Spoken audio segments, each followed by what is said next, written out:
जोहार सम्बलपुरी समाचार के आपनकु स्वागत। राज्य मधुबाबू पेंशन योजनार हिताधिकारी मानकु फी मासर 20 तारिख तक मास्किया भत्ता देवाटा सुनिश्चित करवार के राज्य सरकार निर्देश जारी करिछन। ए बाबदे राज्य सामाजिक सुरक्षा और भिन्नक्षम सशक्तिकरण विभाग तरफु सबु जिल्लापाल मानकु चिठी लिखा जाइछे। चिठीथि कहा जाइछे जे मधुबाबू पेंशन योजना थी मास्किया भत्ता फी मास 15 तारिख जनसेवा दिवस के दिया जायसी हेले भत्ता बांटवाटा फी मासर शेष हप्ता तक चालुथिबार नजर के आसीजे। हेति हिताधिकारी माने कष्ट पाउथिबार बेले केते हिताधिकारी देही पहाड़ लगी भत्ता बंटा जाउथबार जगह के आसे नहीं पारबार।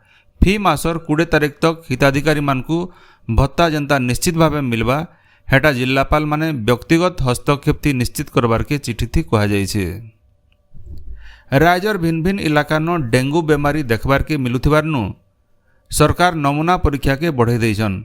गला काल तक राज्य 36,110 नमूना परीक्षा करा जाइथिबार बिले से भितरु 540 जन डेंगू रोगी चिन्हट होइछन।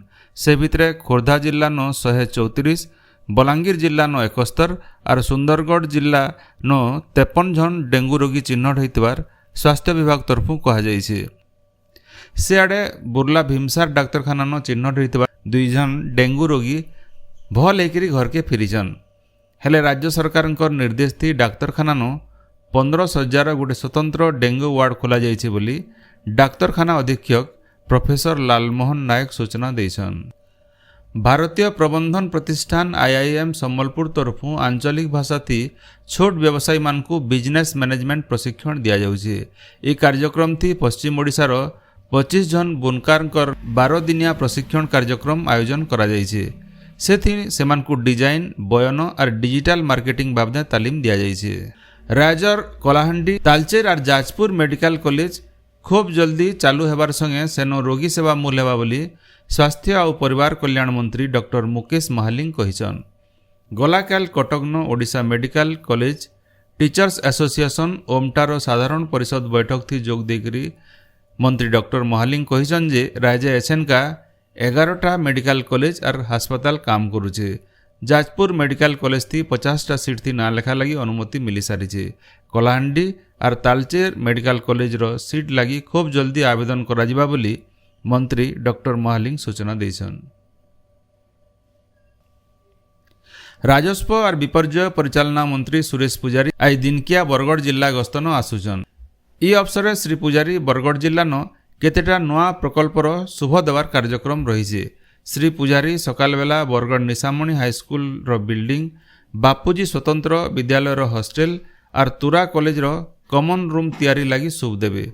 ऊपर बेला श्री पुजारी अताबिरा टॉप हाईस्कूल बिल्डिंग लगी शुभ देवार संगे काडेरा रथयात्रा और तार उतारू भटली रथयात्रा न हेउथिबार सांस्कृतिक कार्यक्रम थी जोग देवे। राज्य पीसी कारबार पूरा बंद हेबार कथा बोली कहिछन उपमुख्यमंत्री और पाटनागढ़ विधायक कनकवर्धन सिंहदेव। बलांगीर बनखंड अधिकारी सम्मिलनी कक्ष ठाने जोग देइकरी उपमुख्यमंत्री श्री सिंहदेव एंता कहिछन जनप्रतिनिधि हो कि सरकारी कर्मचारी लोकंकर टिकस नु आमे दरमा पाउछु। हेतिर लगी लोकंकर काम के भल भावे करबार लगी आमर गुरुदायित्व रहिछे। ऑफिस नु नाय बसिकरी लोकंकर निके जाइकरी समस्यार समाधान करुन बोली श्री सिंहदेव परामर्श देछन। समीक्षा बैठक थी बलांगीर सांसद संगीता कुमारी सिंहदेव, विधायक कलिकेश सिंहदेवंकर सहित बलांगीर जिल्लार सबु विभाग रो जिला स्तरीय अधिकारी माने जोग देकरी बलांगीर जिल्ला नो चलीथिबार भिन्न भिन्न सरकारी योजनार अग्रगति बाबदे आलोचना करथिले। सेंता बलांगीर जिला सांबादिक भवन उपमुख्यमंत्री श्री सिंहदेव और बलांगीर सांसद संगीता कुमारी सिंहदेव को संबर्धना दिया जाइछे। बरगढ़ जिला सोहेला ब्लॉक एन बरपदर गाँव बंद होइतिबार स्कूल के फेर घा खुलवार लगी गाँ लोके दाबी करिछन। ई बाबद बरगढ़ जिलापाल आदित्य गोयल को गाँ लोके गोटे दाबी पत्र देछन। 2021 साले गाँ नथिबार स्कूल के बंद करी 3 किलोमीटर दूरिया नथिबार तिलेईमाल स्कूल न मिसई दिया जाइथिला। हेतिर लगी छोट छोट छुआ माने पढ़ी जिबार के असुविधा भोगुछन। पश्चिम ओडिशार श्रीक्षेत्र भटली धाम न चलीथिबार नवगुंज रथयात्रा 6 नंबर दिने माउसीमा मंदिर न दधिबाबन महाप्रभुंकर नीतिकांति सरला उतरु रास पंचाध्यायी पाठ करा जाइछे। ई अवसर में महाप्रभु को काकरा भोग लगी होइतिला। मानसिक धारी माने मंगल आलती करथिले। सम्बलपुर जिला ठेलकोई थाना Biju express way NLC CTR road थी मिशुथिबार जगह न गलाकाल गोटे ट्रोलर धक्का थी जने जुआन पिलार जीवन जाइए। बेआईन पार्किंग लगी दुर्घटना घटुथिबार प्रतिवाद और मृतकंकर परिवार के क्षतिपूरण प्रदान दाबी करी रास्ता अवरोध करा जायतिला।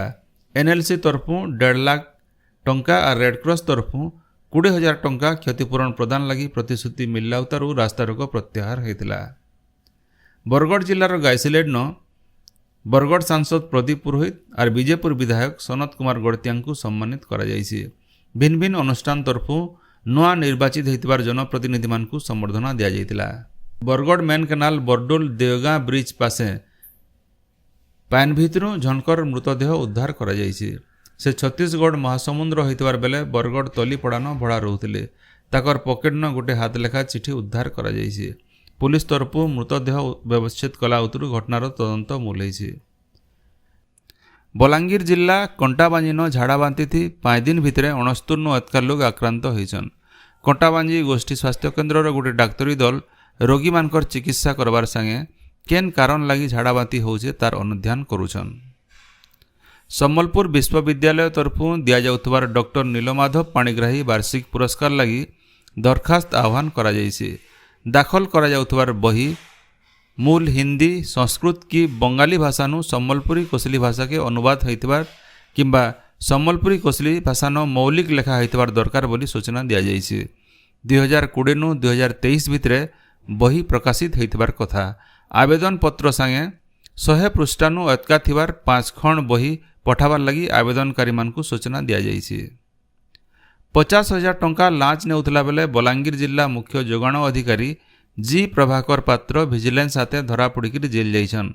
बलांगीर जिला तुसरार गोटे राइस मिल मालिकंकर ठानु से चाउल प्रोसेसिंग बाबदन बिल करे नेबार लगी आघनु 1,30,000 टंका नहीं सारिथिले। बिल मंजूर करबार लगी गलाकाल फेर 50,000 टंका नौथला बेले विजिलेंस अधिकारी माने ताहाकु धरिथिले। राज्य मौसुमी सक्रिय अछि। हेतार प्रभाव थी आज पश्चिम ओडिशार सम्बलपुर झारसुगुड़ा बरगढ़ सुंदरगढ़ सहित आउ केते जिल्लार गुटे जुटे जगान घड़घड़ी संगे वर्षा हो पारे बोली भुवनेश्वर आंचलिक पाणीपाग केन्द्र तरफु अनुमान करा जायछि। आजिर सम्बलपुरी समाचार एतकी शेष है। जोहार।